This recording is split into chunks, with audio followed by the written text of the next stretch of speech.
Hey friends, we're out here at the cabin working on the solar system today. So let's go down into the crawl space and I'll show you what we're gonna do because that's where we're keeping the main batteries, the inverter, all that good stuff. Let's go check it out. Okay, down here in the crawl space, we have our temporary setup for the small system that we're building, kind of piecing things together, trying things out before we put things strategically together in their final resting place. So let me show you what we have.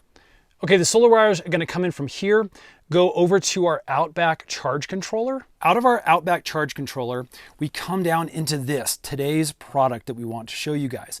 This is a Li-Time 12 volt, 200 amp hour battery. And this is what is going to be powering our solar system. Again, we're in the very basic level right here, and we're just setting up kind of some basic storage to get some power into our cabin so we continue to work when we're coming out here for a single day or two. Again, as you can see, this is a LiFePO4 Plus battery. It's a fairly large size, and thankfully it has these handles on either end of the battery to really help give you leverage and carry this into your position. Remember, these are very heavy batteries. Now on the other side, you can see all the different applications that this was designed for. We can also see that those 200 amp hours equate to 2,560 watt hours. So that's a really decent amount of storage that we can now have. Now remember, this is actually a 12.8 volt battery, which is pretty standard for these larger, what they again market for, 12 volt systems. Now the battery obviously isn't the only thing that we need for our system. This is just what is going to store all of the power coming in from our solar panels.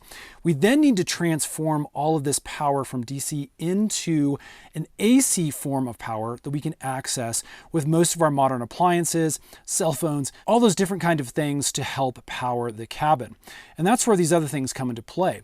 The basic need is an inverter, and what that does is it transforms that power again into AC power, and then we can actually plug our devices into this to gain all of the power that's stored in this battery. Now, one of the other handy things we have from Li-Time is this battery monitor.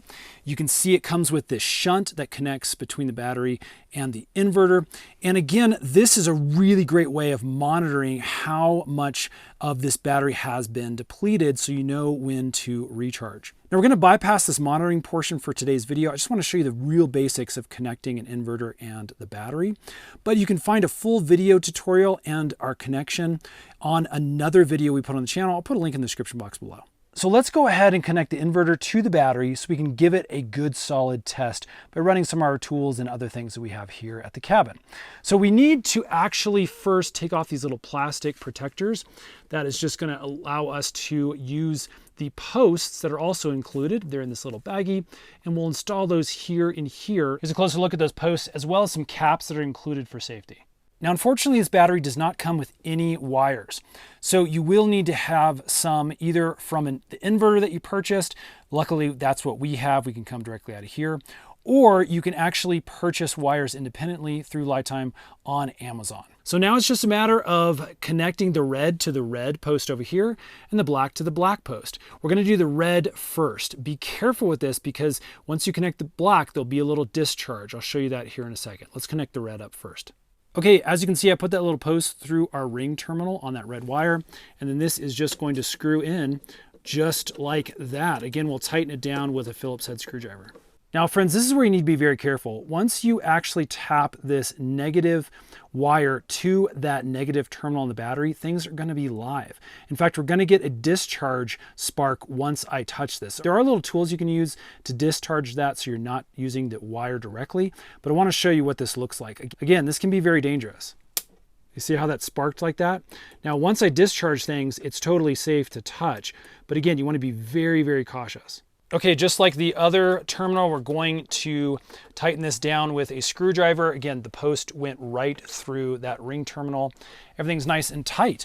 Okay, now as you can see, we have our negative or black cable connected to the negative on the inverter, as well as the red or the positive to the red on the inverter. So we have a nice little loop going here. We now have the ability to turn on our inverter. It's going to be powered by the battery. So I'm just going to flip on the switch here. You can hear it fire up. And then as you can see, we're all powered on. Again, this is just taking its power directly from the battery.